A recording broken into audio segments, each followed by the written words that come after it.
Let's learn everything about the edit panel inside Blockbench and how we can use cubes to design our model. Hello everyone, this is Ali Reza. Welcome to the Mentor Code Lab. In previous episode, we learned the general interface of Blockbench. In this video, we will talk about this panel on the right-hand side and specifically about the edit mode and the tools that we have in the edit mode. The very first thing that you want to do when you start your modeling is that you want to create a cube. Now this cube, as you see, the size is 1 by 1 by 1. And as the grid indicates, we have 16 by 16 size in horizontal space, and then it will go 16 up. And if I make it 16 by 16 by 16, you will get a full cube from Minecraft. So this is how cubes works basically. Each cube normally is 1 pixel in your texture. Now you can go below 1 by 1 by 1, but we will talk about it later in this video. For time being, we want to learn everything about this panel on top that is called element, and then the tools, and finally we learn about the panel that is called outliner. The element panel is responsible of modifying the attributes of a single cube. You can change the position, change its size. We will talk about pivot point a few minutes later. And then you can rotate this pivot around, as you can see. One thing to keep in mind when it comes to rotations, normal JSON blocks in Minecraft will rotate with 22.5 steps. It means that you can't have any rotation between 0 and 22.5. If you want to have it, then you will have to work with entity models, but that is a little bit of advanced topic, so we will not deal with it right now. Just keep in mind that you have limitations on rotation in JSON files. There are two ways of working with a cube. Either you work with this element panel or you work with these tools on top. If I want to move a cube around, the first tool that it says move. If I move my mouse on top of it, you'll see that the short key is W. Now it's pretty much obvious that we can move a cube in 1 unit at a time, both in X and Z. Remember, the red arrow is X, the blue arrow is Z, and the green arrow is Y. And if I move on the Y direction, we will move up and down. The second one is the resize. The resize will change this size, and as you see, it's called with the keyboard shortcut E. If I click on each one of these handles and keep the mouse down and start dragging, I will change the size of the cube. As you see right now, I changed the size on the Z for 16 pixels. We can change the size on X, and then finally I can change the size on Y. Keep in mind, as I'm changing the size, keep your eyes on this Y input space on the element. You see that as I'm dragging, it will change and show me the real-time size of what I'm doing as I'm resizing the cube. Now, the last part is our rotate, and the short key is R. If I start rotating, take note, when we were moving, we would move from the center. When we would resize from the center. However, when we go to the rotate, the gizmo is jumping to the corner of this cube. So if I start rotating around the y-axis, we will rotate around that central point. Same goes for the Z or for the X, okay? Now here is when the pivot is playing its role. Sometimes we don't want to rotate around this corner, but another place. In this situation, we will come and choose the pivot tool with the short key P. If I select it, you see that we have the move gizmo, but there is this blue dot at the center. And if I move, I'm not moving the model, but I'm moving that blue dot. Now, if I choose the rotate, you see that my rotation center is exactly where I put that blue dot. So now I will rotate around that point. This is called your rotation pivot. Now, when you change the pivot, sometimes you are not happy with what you have and you want to move around. That's okay. You just go into the pivot mode and then again move your pivot where it was. However, in a model like this that is 3 by 1 by 1, moving that pivot to the center is a little bit of a problem. We can't be accurate. Thankfully, Blockbench provided us with this little button here that says center pivot. If I click it, you see that the blue dot jumps there. And if I rotate now, I will rotate around that central point. Now, if I'm inside any other tool and hit this center pivot, it will still work. And I can show you by just moving the pivot around, go to the scale and then center the pivot, go to rotate, and you see that I'm now rotating from that center. So far, so good. Now, this one is saying toggle rescale. If you do that, you see that things are a little bit different now. I'm not sure what is this guy. So I will move my mouse on top of it, and the pop-up says rescale cubes based on their current rotation. So far, we didn't have any rotation. So let's give it a little bit of a rotation. And if I say rescale, you see that based on the rotation, it will scale the cube so that when I rotate it back and I move it around, now we are not fitting inside any one of these little grid cells properly. So be careful about this check mark to toggle it on and off. Also, you can turn it off again to go back to where you were. And that's all about the elements. Now on the tools, you still have these vertexes now. The short key is C. So I will keep the C down and you see that now I highlight the pixels and I can select a pixel and if I want to, I can do snapping anywhere I want. It's not about pivot mode. It's being used when you have a second cube somewhere in your grid. And now you want to move it so that this bottom corner will snap to this top corner. We keep the C, select that, move it to here, and as you see, it goes into a highlight mode. So we double click, it will jump there. I can snap things around. It's not an easy thing to use and you need to get used to it. I prefer to move manually because we are going in increments of 1, so I can easily move around and do whatever I want. For me, it's easier than Vertex Snap, but I have seen some people using Vertex Snap very precisely and easily. Get used to that, try it and see what you find. If you didn't see how you can use it, there is a help somewhere on the web that you can use. Although this help method, the Quick Wizard, Discord server, Blockbench wiki is a good source. You may want to take a look at that for that Vertex Snap thing. Anyway, now we have another thing that is knife tool. If I use the knife tool on this one, you can see that I can do it and it will become two separated cubes. I don't suggest using it a lot. You should use it only and only if you know what you're doing in modeling. For Minecraft, it's not that useful, especially for blocks and modeling your blocks. However, when it comes to entities and things like that, it may become useful. Now you see that we have this transform space and we have global, parent, and local. Right now, if I change it, you won't see any difference. We will see it in a few minutes, so we will bypass that. And then you see that mirror modeling. For blocks and modeling your blocks, this is not useful. This is more useful when you have an entity that has a right hand and a left hand, and you want to move, for example, something in right hand, and you want to mimic your transformation on the left hand at the same time. So you would turn on the mirroring, and when you are working on one side, the other side will automatically mimic the tweaking that you are doing. Anyways, most of the time you will use one of these four tools: move, resize, rotate, and sometimes the pivot. Now, let's talk about outliner. Right now you see that it says toggle more options. If you turn it on and off, these icons on the right hand side will show or hide. We will talk about them in a few minutes again. However, this add group is important. if I select these two cubes, I can move them around. Now we can move them at the same time with each other. And the way I selected them is select one, hold the control key and select the other one.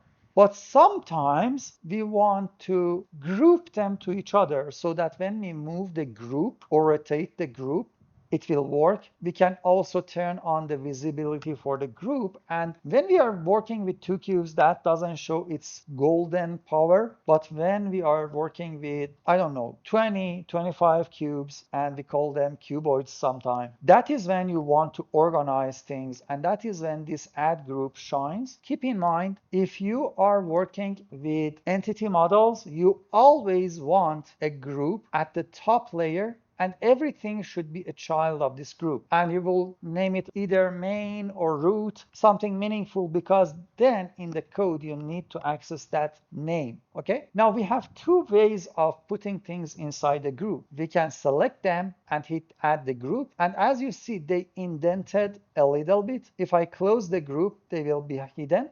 It indicates that these two cuboids are now part of this group. And if I select the group now, I can easily move both of them at the same time. And as you see, when I'm selecting the group, it will select its children. I can hide the group and easily hide the children. And anything that I do with the group will affect the children. For example, if I resize the group, you see that both cuboids are being resized. Keep in mind, they are individually resizing, but they go in the same direction because now we are resizing the group. Let's talk about these icons. The first one from the right is visibility, so we can turn things on and off. We can lock things so that when I click on the screen, I'm not able to select things anymore. So if I unlock them, I can select things, but if I lock them, now there is no way for me to select these in any shape or any form. This helps you when you have lots of cuboids sitting around your model and you are working in a tight space and sometimes you are selecting something that you don't want. So you lock it and then you can easily select things around it. Or sometimes you don't want to accidentally move things because they are final. Then you can lock them. The next one says export on. This will work when you want to export something to Minecraft. So keep in mind, if you want to save it as a JSON model and you have something turned off, it will not be included inside the JSON file. That's important. Now, the star is saying shade on. So if I turn shade off right now, you don't see anything because my view is not having textures and just solid colors. And without a texture, you really don't see anything related to shading. But if you have a texture, then yes, this shade on and off will work. Finally, we have these pin modes. So if I play with it, it will play with UV. As you see, when it shows the pin icon, it says auto UV on. If I move it, it says relative, and then it says auto UV off. We will talk about UV map when we go into the left-hand panel and talk about texturing. Keep in mind the UV means the address of the texture that should be drawn on each face of these cubes.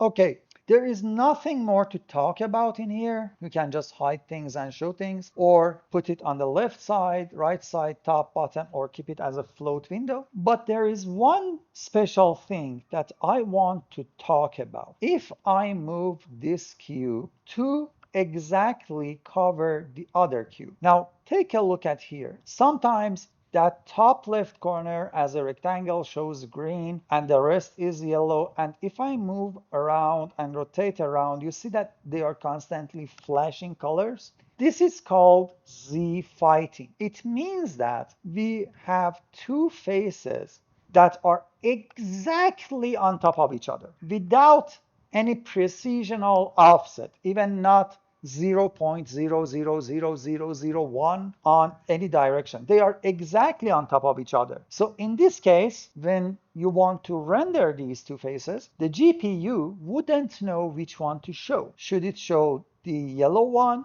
or should it show the green one? So it will try to fight and show something. Sometimes some pixels from the yellow face will show up. Sometimes a pixel from the green will show up. And as the character plays in the game, you see that flashing color constantly. This is a terrible experience in modeling, and I will tell you from experience that I had seen even professional mod developers have this problem in their models. For example, Pneumatic Craft, I think, has a fluid tank that has this Z fighting. And people may not pay attention to it because it's a single pixel, but as a model developer, you should be aware of this. Now, how can we fight with this? How can we solve it? Sometimes we need exactly two pieces to sit inside each other. There are two ways to solve this. One is that if I move this cube here, the model will look okay and solid on this corner. The texturing may need a little bit of work on one pixel, but the other way around is that I can change the size and position of this cube in such a way that it will not fight with each other. As I said, the minimum precision change will solve the whole thing because now GPU will understand which face to choose. Let's fix this side on the left first. As we know, it is moving on the Z direction. So I will come to this size for the Z and I will make it 0.998. Let's add even another 9 there. A very little change. And I hit enter. Right now, this face did not solve itself. However, the other face is solved. So to solve this one, now I will move on positive Z for 0.0001. And immediately we will see that both faces are solved. Let's fix the y, 0.9998, and I will move 0.0001, and again top and bottom are solved. The only remaining is x. Now, thankfully, we will not have a Z fighting on this side because it's way ahead of that internal face. So we don't need to solve that. But this one is a problem. So this time I will go 0.9999 and hit enter. And then on positive Z, I will go 0.0001, hit enter. And now, no matter how much I rotate around the window, with what speed I will rotate around the window, I will not see any Z fighting. Honestly, if we make the decision that this is the normal size of a block in the game, you will never ever see that change in the view. Don't pay attention to this green color showing up and the Z fighting.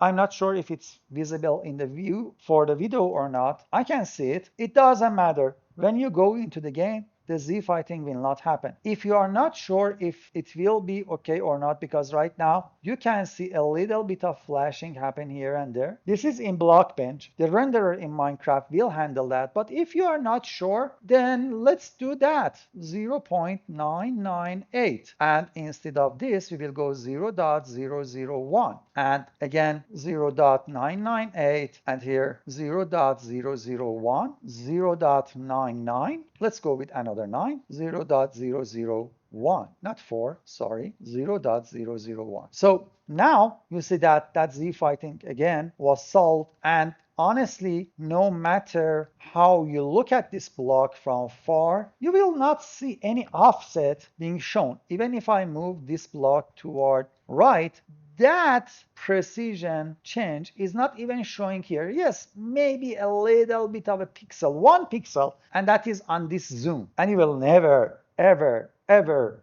zoom into a block to see a single pixel of a block this close. So don't worry, your block will look as solid as possible without any problem. However, you will not have any Z fighting. Let's start by creating a little thing that I will use later in my main mod.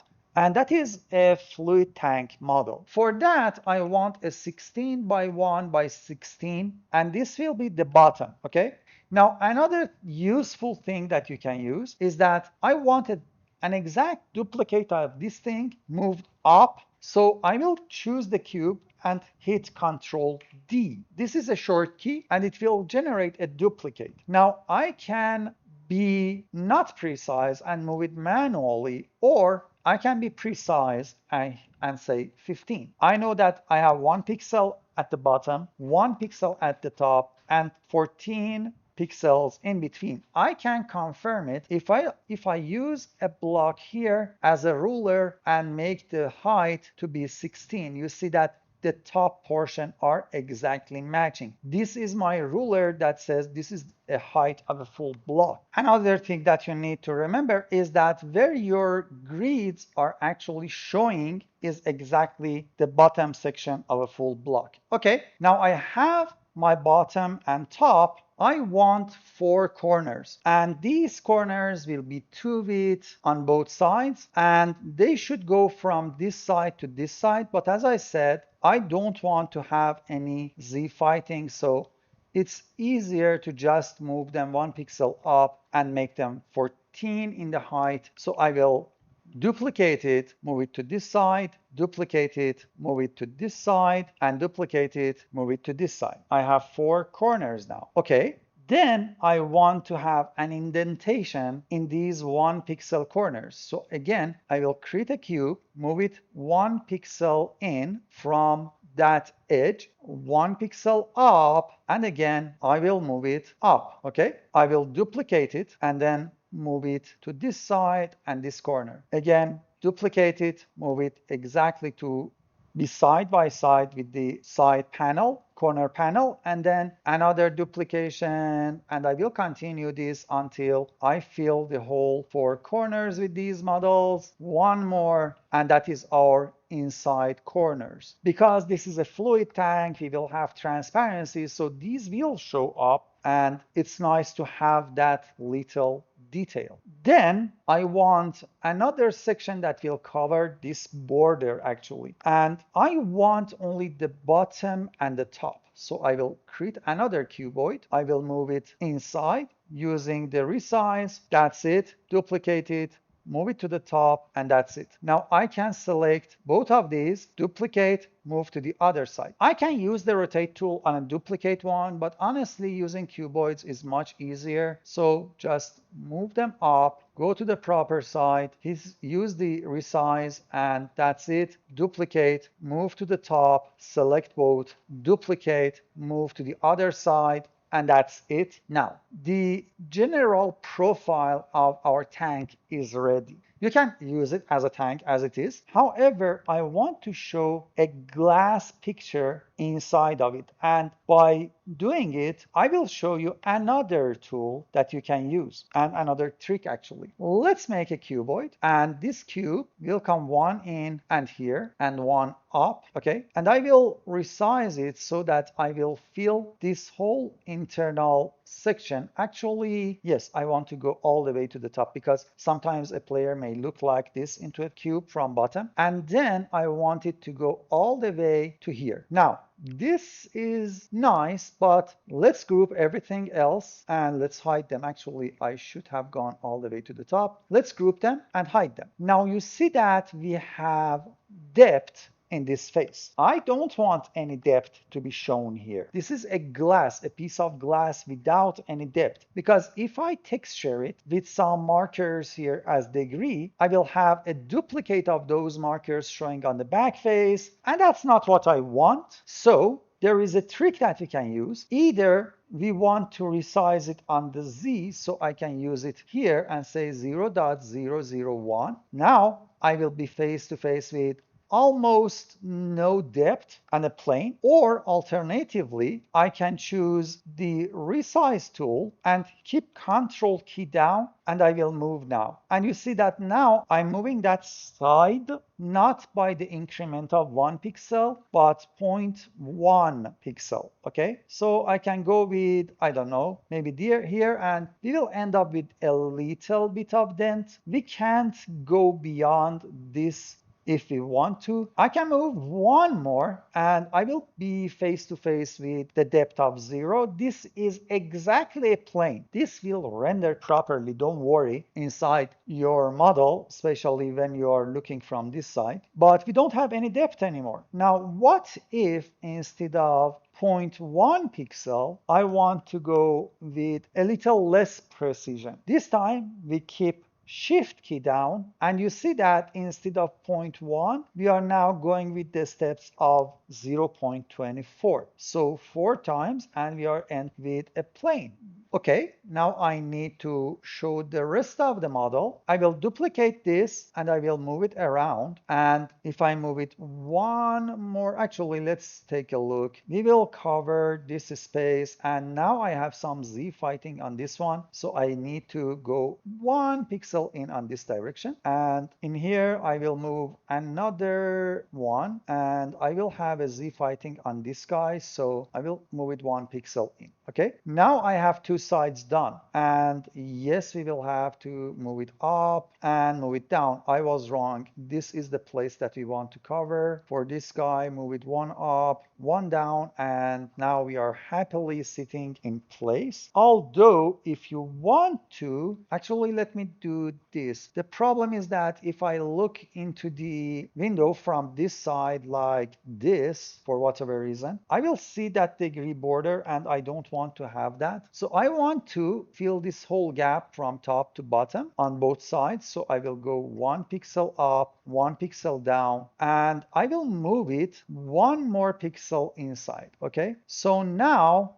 I will cover everywhere properly. Although it doesn't really change anything, but honestly, it's really critical to remember what you are doing. So I prefer to not have any Z fighting and sit exactly where I want to see them. Okay, now let's select these two, group them, select the group and centralize the pivot, duplicate the group and use rotate tool. And now I will hold shift down and I will easily rotate them 90 degrees. So I am now finished with modeling. Trust me, this is the final model that we want. However, as you see, we have tons of cubes without naming and without any precision, without any proper organization. It's just a pure model. So I will select these four and I will try to move them into this group on top so that I can now get rid of these two groups at the bottom. Nothing will change in the model, but my organization is changed. From now on, I have to sit back and find each one of the faces that I'm working with and name them properly. I will name this one window N for the north. I will name this one window south. I will name this one window W for west, and this is window east. Then I will select these four and make another group inside this group. So this is my main. This group as are windows, and just closing it, now I will not see those cuboids anymore. I can select these four manually because they are, oh no, don't hold shift. Use control instead of shift. So I can hold control and select those four, make a group, and these are corner underline columns. And of course, I can name them whatever we want. I can say this one, for example, is corner NE for northeast and anything else. But for time being, I just want to be organized. So I will select these four, holding control down. I will group them and I will name them bottom edge. And as I'm progressing with the groups, I can hide them so that I can see what I'm left with. I will select these four on top, and these are the top edge. I can deselect that. I will select these two and regroup, and this is top bottom panel. Hide that, and finally I'm ending up with these cube shapes that are remaining, and these are internal columns. And now I have an organized way of accessing any part that I need. Trust me, this will become handy when you are working with textures. For example, you want to work with only the top and bottom panels. So you just hide everything else, and inside top bottom, for example, you hide the top. And of course, you need to name these. For example, this one is top, this one is bottom, so that you can easily find them. And then I have only one cube in the whole view that I can work with the texture and preview the texture, or if I want to paint something, now I can easily paint anything on that model. That is everything that you need to know about Cube and the right side panel in edit mode. The only thing remaining is that we need to save the project with some name. I will go into BB models and I will name this guy fluid underline tank, or with a space, I don't care here. This is the block bench model, and save it. This will make sure that if I accidentally close the window or I don't know, the windows crash, I will not lose my progress. In the next video, we will come back and talk about texturing and UV. If you like these videos, please subscribe to the channel, hit the like button, and turn on that bell so that when I publish a new video, you will get informed. Have fun everyone, bye!